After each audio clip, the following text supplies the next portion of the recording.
백현동 개발 특혜 의혹을 받는 이재명 더불어민주당 대표가 검찰에 출석해 조사를 받고 있습니다. 검찰은 이 대표가 당시 최고 의사결정권자로서 의혹의 정점이라고 의심하고 있는데요. 이 대표는 정치검찰의 조작 수사라며 강하게 비판했습니다. 서울중앙지검에 나가 있는 취재기자 연결해보겠습니다. 이동훈 기자. 네, 민주당 이재명 대표는 오늘 오전 10시 반쯤 이곳 서울중앙지검에 출석해 현재 8시간 가까이 조사를 받고 있습니다.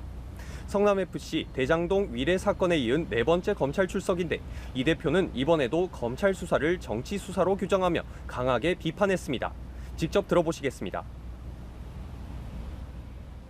저를 희생제물로 삼아서 정권의 무능함과 정치 실패를 감춰보겠다는 것 아니겠습니까? 없는 죄를 조작해서 뒤집어 씌우고 자신들의 치부를 가리겠다는 정치검찰의 조작 수사 아니겠습니까? 이어 이 대표는 검찰이 구속영장을 청구하면 국회 동의 없이 법원의 심사를 받겠다며 분열과 갈등을 노리는 꼼수를 포기하고 비회기 때 영장을 청구하라고 말하기도 했습니다. 이 대표는 이번 조사에서도 혐의를 부인하는 내용의 서면 진술서를 냈는데 필요한 부분은 부연 설명을 하고 있는 것으로 알려졌습니다.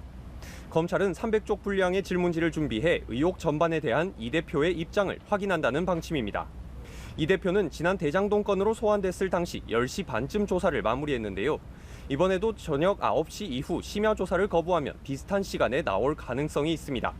단 조사량이 방대한 만큼 추가 소환 가능성은 배제할 수 없는 상황입니다. 네, 이 대표와 검찰 모두 오늘 소환 조사에 상당한 준비를 했을 텐데 오늘 조사의 핵심 쟁점들도 정리해 주시죠. 네, 백현동 개발 의혹은 이 대표가 성남시장 시절 민간 시행사에 특혜를 줘 3천억 원대의 분양 이익을 몰아주고 성남도시개발공사 등에 손실을 입혔다는 게 핵심입니다. 검찰은 민간업자가 영입한 이 대표 성남시장 선대본부장 출신 김인섭 씨의 청탁으로 특혜가 이루어졌다고 보고 있습니다. 아파트 부지인 한국식품연구원 부지 용도가 한 번에 4단계가 오른 것과 민간 임대 비율이 100%에서 10%로 대폭 축소되는데 이 대표가 최종 인허가권자로 개입했다는 게 검찰의 시각입니다. 이 대표는 앞서 공개한 진술서를 통해 용도 상향 등은 박근혜 정부의 지시나 식품연구원의 요구를 따른 것뿐이라고 반박했습니다. 검찰은 성남도시개발공사의 사업 배제도 이 대표가 개입했다고 보는데 이 대표는 시장은 공사를 참여시킬 의무가 없고 공사도 의사가 없었다고 맞서고 있습니다. 이 대표는 또 일원의 사익도 취하지 않았다며 배임 동기가 성립되지 않는다고 밝혔습니다.